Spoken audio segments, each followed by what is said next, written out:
Gold breaks yet another all-time high today, and silver is now back over $25 an ounce. It's nice to see another healthy uptick in the prices for gold and silver, but there is something that has not changed, and we're going to talk about that and so much more as we explore.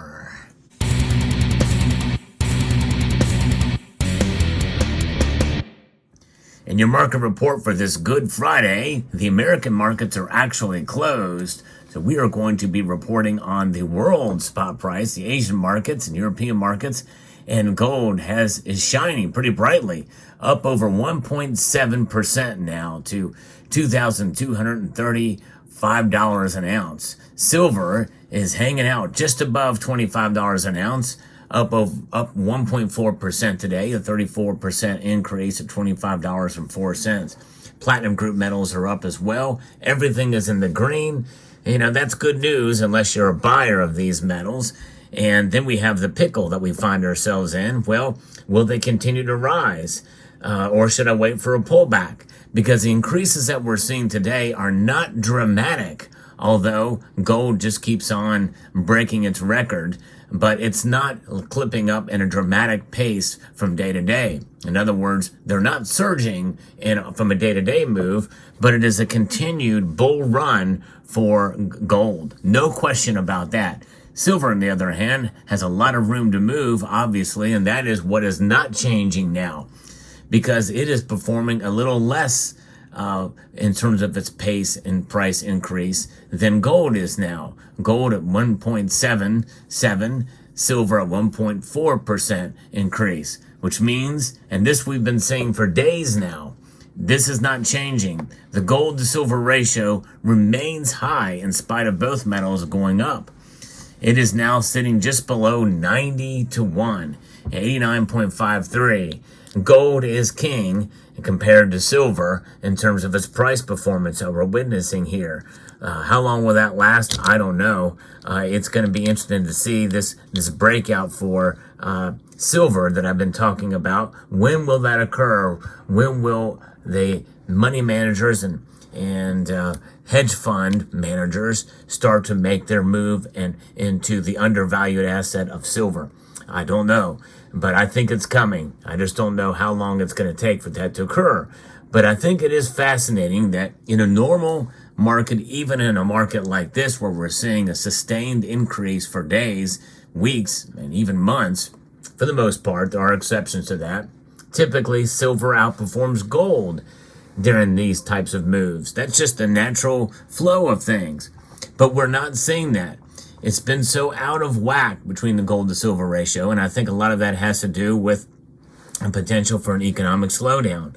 An economic slowdown means that the silver demand will decrease, meaning that the price will probably decrease because of the demand slowing down. That's usually what happens. People can't afford electronics, electric vehicles, and all the other things that they'd like to get because of inflation. And even though they're buying other things right now, pushing that gross domestic product up, it's going to suffer with other items that aren't considered necessities. And a lot of those are electronics and that type of thing. Now, there is some sector of that is somewhat protected. Some could make the argument that green energy initiatives play somewhat of a role, but I even think they're going to be affected to a degree. Because what's happening here? We are experiencing inflation, and the newest numbers are out there as well. Before I get to those, if you find value in the content that I provide here, where I report on the latest news regarding precious metals and the markets, I hope you will press that like button down below and subscribe to the channel if you haven't done so already. So we're looking at the Personal Consumption Expenditures Price Index. Those are the types of inflation numbers we're looking at here now. There are different measures of it. You have the Producer Price Index. You've got this, the PCE, and then you have the CPI, the Consumer Price Index. They're all a little different, but they should all fall in line or fairly close. And so these numbers have come in, and these numbers exclude food and energy. And that increased 2.8% on the 12-month basis. It was up from 0.3% from a month ago. So it's continuing to rise.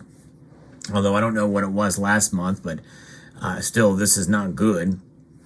Their target is 2%, and the Commerce Department has reported these numbers, and they matched the estimates from Dow Jones, including volatile food and energy costs. The headline PCE reading showed a 0.3% increase for the month and 2.5% at the 12-month rate compared to estimates of 0.3 and 2.5. So it's very, very close together for each of these. And, I think it's something that people are nervous about because the Federal Reserve has kept rates high, which should put more pressure and pull inflation back down with the Fed's target at 2%. Gas prices have been up. That contributes to these types of numbers. But keep in mind, folks, it's very easy to fall into the trap that they have been telling us for a long time. The CPI, Producer Price Index, core and headline, they include or exclude volatile things like energy and food. But those things really are those things are price changes based off supply-demand fundamentals. We just had a bridge collapse very recently in Baltimore that's going to affect the supply chain. And that's going to cause prices to go up. That is not inflation by any stretch and any measure. Because what is inflation? This is a dollar bill from the Federal Reserve. This is a Federal Reserve note that is made of cotton and linen that from the Massachusetts Crane Paper Company, even though it's not really paper at all, believe it or not. But this note here is, there's a lot of these out there. They printed a lot of these, and they're going to be printing a whole lot more to meet this spending that they just have passed, this $1.2 trillion bill that just passed. They're going to keep spending these dollars and printing these dollars. The more of these that are in circulation, the less valuable they become. That's what inflation is, and that's all it is. Now, price fluctuations can affect the PCE, the PPE, and the CPI, but those indeed, though they measure what is known as inflation in a general sense, they are not inflation. Inflation, by the pure definition of what the word means, is you inflate the money supply, which deflates the value of the currency. On the opposite end of the spectrum, you can have deflation, where you deflate the money supply and you inflate the what you can buy with said dollars. And that scenario can be dangerous too. And China is experiencing it right now, and actually that in some ways can be even worse. A massive deflationary period. Gold and silver protect against both of those. So the gold and silver ratio, though, seeing the industrial side of what silver is about, silver is utilized for industrial uses mostly, and it's seen as a commodity more and more in the markets. And I think that is having an effect. Now, people will also make the argument that you can roll the dice with where the economy is going, but in the end, it's really all about what the banks are doing. We have no control over it. So we're rolling the dice because the big banks, they're going to suppress the price of silver. Now, there is a suppressive force that affects most every commodity in the market that we know today, and that is the mere existence of derivatives. But they can suppress and they can actually pump up the price as well too. I think in a sense that's what's happening to Bitcoin right now, because Bitcoin's price really skyrocketed once the Bitcoin ETF made its way into the market. And I think the existence of those types of things with silver and to some extent gold also can cause the metals to move in an unnatural direction. In other words, against supply and demand. There are market forces and there are fundamentals that can affect the price of any commodity. There's a lot of emotion. There's a lot of psychology in the markets, and never underestimate that power to move gold and silver prices as well as any other commodity out there. So that is what we're looking at, and this is, I think, part of the reason why the gold to silver ratio isn't narrowing like it should, especially with gold trading at multiple all-time highs. Silver is long overdue. I do think that we're going to see a shift, and we're already beginning to see it to some degree, even though it's not reflected yet in the gold to silver ratio. I think it's coming. Could I be wrong? Heck yes, I could be. I've been wrong more about silver than I have about gold. I've been right about gold every time in terms of its prediction of price year over year, but not silver. I've been right about how silver's performed within any given period of time within that year. But right now, it is kind of exciting to see silver back over $25 an ounce. I think it should stay in this area. I think we're going to see consolidation and a move to the upside. It will follow gold at the very least at its same pace right now. I feel that's what's going to happen, and they're trading very near the same. But sooner or later, institutional investors are going to take notice of silver, realize it's very much undervalued in terms of its historical gold to silver ratio, and its all-time high, adjusted for inflation, and even not adjusted for inflation. Not adjusted for inflation, silver is trading just right around half of where it was, not adjusted for inflation.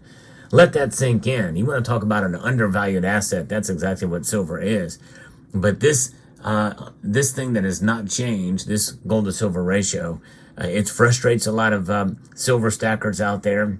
It has created a new era of, or a new sort of community of people who really are down on silver. And I can understand that sentiment. It seems like we just get hammered, and the silver market just disappoints. It's one disappointment after another.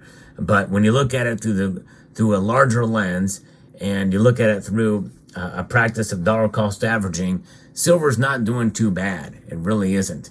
So there you go. So let me know what your thoughts are about the market report for today on this Good Friday. Happy Good Friday and Easter to every one of you. We're going to do a market watch on Easter night. I hope you will join me for that at 6 p.m. Eastern time. And I want to extend a multitude of gratitude to each and every one of you for taking the time to watch this video, and to encourage you to please rate, share, comment, and subscribe.